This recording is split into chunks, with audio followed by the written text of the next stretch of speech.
Dans le noir, plongé dans l'horreur.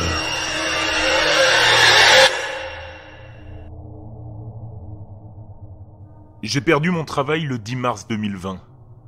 Ce n'était pas ma faute, mais je ne pouvais pas répliquer sans faire virer un de mes collègues. Je travaillais dans un entrepôt dans le 93 et, en sortant du parking, mon collègue, qui venait de terminer son boulot, m'a renversé avec sa voiture et m'a bousillé la cheville.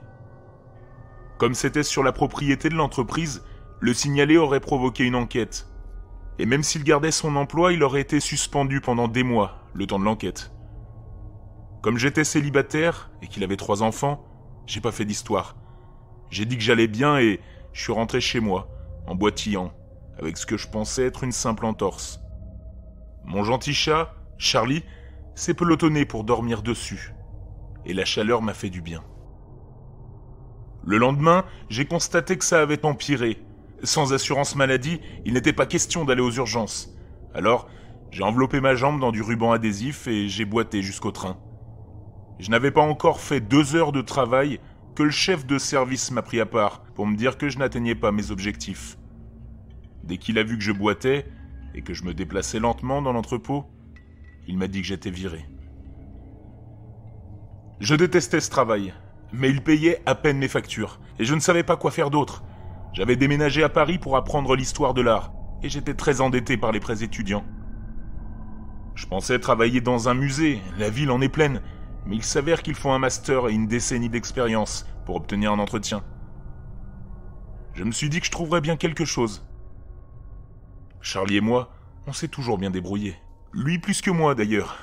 Je l'ai trouvé dans un parking de l'ouest de Montmartre. Il était en train de se battre avec un rat pour un cornet de frites. Bref, juste après avoir été viré, il y a eu la pandémie. Paris avait été complètement confiné quelques jours plus tard. J'étais coincé chez moi et j'étais terrifié à l'idée de sortir. Et, sans argent, je ne pouvais même pas me procurer les outils nécessaires à la pratique d'un hobby, comme la pâtisserie. Après quelques jours d'angoisse et de panique, le désastre a encore frappé. Mon téléphone avait été coupé. Avais-je oublié de payer ma facture ? Bien sûr, je connaissais la réponse. Je n'avais pas oublié, j'étais simplement fauché. Ce qui était encore plus grave, c'est que j'étais presque à court de nourriture. J'étais terrifié à l'idée de sortir, et je n'avais aucun moyen de commander une livraison, et aucun moyen de la payer si même j'avais pu. J'allais mourir de faim, mais heureusement, Charlie avait encore quelques boîtes de Whiskas. Quand j'ai été suffisamment désespéré, j'ai d'abord choisi la saveur poulet. Le saumon, c'était le préféré de Charlie, mais l'odeur me montait au nez. Il n'aimait pas vraiment le poulet de toute façon, alors peut-être que ça ne le dérangerait pas. Quand je l'ai ouvert, il était tout excité en pensant qu'il avait 2 repas, le gourmand. Mais quand j'ai commencé à manger, il m'a jeté un regard perplexe pendant 1 seconde. Puis, il a semblé comprendre. Il s'est frotté contre moi et a pressé sa chaleur contre ma cheville. Putain, ça sentait encore plus mauvais que le saumon. J'ai sorti le ruban adhésif pour remplacer mon bandage, mais j'ai commencé à me sentir faible, et pour être honnête, un peu malade à cause de la pâtée Whiskas. Alors j'ai décidé de faire une sieste à la place. Quand je me suis réveillé, Charlie était debout, à côté de moi, miaulant bruyamment, avec quelque chose dans sa bouche. Ça dégoulinait de sang sur mes draps. Il m'avait apporté le petit déjeuner. C'était très abîmé et mâchouillé. Et pour être honnête, je ne voulais vraiment pas penser à ce que c'était. J'imaginais qu'il ne s'agissait pas d'un steak, et j'étais presque sûr qu'il s'agissait d'un rat. J'avais dû laisser la fenêtre ouverte, c'est par là qu'il s'était échappé pour chasser.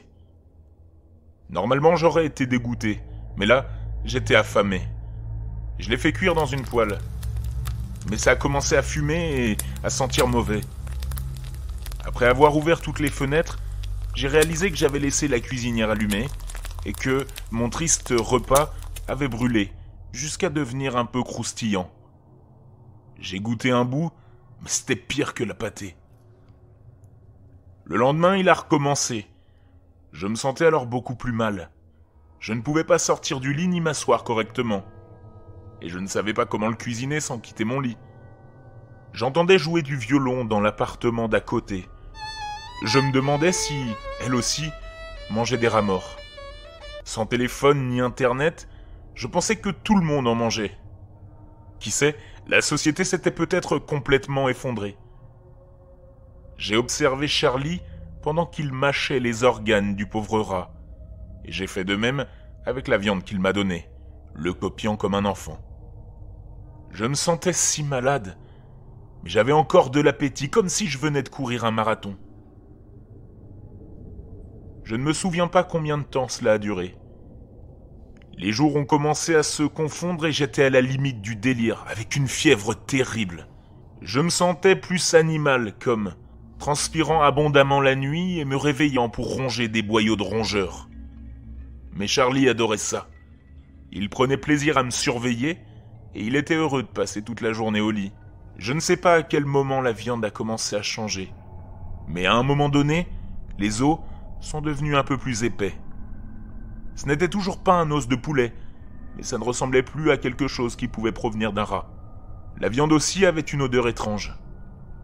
Je ne voulais pas poser de questions, mais mes soupçons se sont insinués dans mes rêves. Je me suis vu bondir sur la fenêtre de ma voisine, la déchirant membre par membre, le sang giclant sur son violon. Dans mon rêve, je lui arrachais les doigts et les orteils et revenais chez moi avec mon butin sanglant. Quand je me suis réveillé de ce rêve, j'ai commencé à vomir. Je pourrais jurer avoir vu un ongle d'orteil baigné dans le tas de vomi.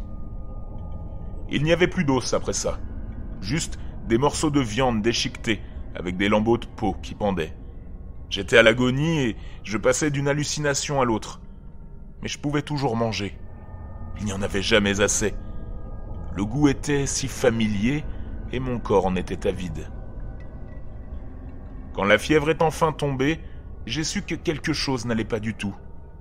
La douleur du corps entier s'étant atténuée, je pouvais sentir combien la douleur empirait dans ma jambe. Mais c'était différent. Une douleur sèche. Une sensation de malaise qui remontait jusqu'à mon estomac et me disait de ne pas regarder en bas. J'ai quand même tiré les couvertures en arrière pour regarder ma jambe. Et j'ai crié. J'ai crié, crié et crié. Charlie était assis à côté de moi, me fixant en se léchant les lèvres. Les ambulanciers ont dû enfoncer la porte. Et le premier qui est entré s'est retourné pour vomir sur le sol. 2 autres m'ont aidé à monter sur un brancard et m'ont porté dehors. Ils m'ont demandé ce qu'il s'était passé, mais je n'ai pas pu leur dire. À l'hôpital, ils m'ont dit que j'aurais dû mourir depuis des jours. Perte de sang, infection, septicémie. J'étais un désastre toxique. Ils m'ont demandé quel genre d'animal m'avait fait ça. Ils m'ont demandé ce qu'avait mangé la moitié de ma jambe. Je ne pouvais pas leur dire que c'était moi. Je ne pouvais pas leur dire autre chose. J'avais eu faim. Tellement faim.